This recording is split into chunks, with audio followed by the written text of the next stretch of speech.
Gregory meets Alexis at the new French cafe, and he's having a harder time than normal walking. He says not to worry as he'll last through the holidays. Gregory tells her about Violet's tree and Chase and Brooke Lynn's engagement. He is also happy that Finn and Liz are finding their way back together. Alexis shares her big news. She is going to be a grandmother again. She tells him about Molly and Christina's decision and admits she has mixed feelings about it. She worries that Molly and Christina are going into this riding waves of emotion, which will eventually come crashing down. As their evening winds down, Alexis insists she gives him a ride home instead of him taking a ride share. It's the least she can do after he listened to her troubles with her daughters. Gregory says she raised terrific young women, and he knows that any problems that arise, she'll be there for them.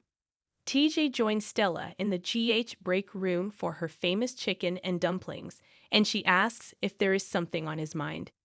TJ asks Stella if she ever regretted moving in with her sister Irene and altering her life to support her. Stella admits she often daydreamed about what if she made other choices, but she's proud she helped Irene raise Thomas and Curtis and loves being his auntie. TJ wonders if Christina will feel that way.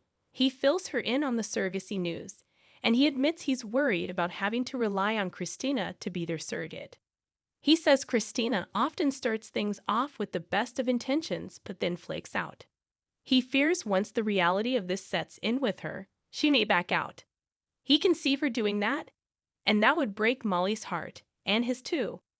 Stella says from what she has seen, Molly and Christina have a bond much like she and Irene had. She says they leaned on one another, they were sisters, and a team who knew each other better than anyone else. Stella asks why he thinks Christina offered, and Molly agreed. She asks him to trust in their bond, and trust Christina to see this through.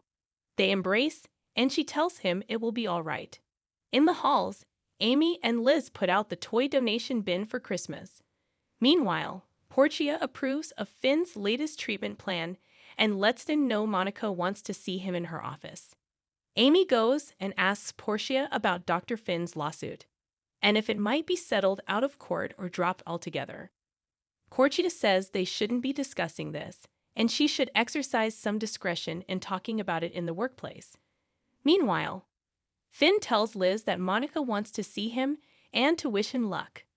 Monica is in her office on the phone, saying she's glad to be spending the holidays with her family and wishes them a happy holiday season as well.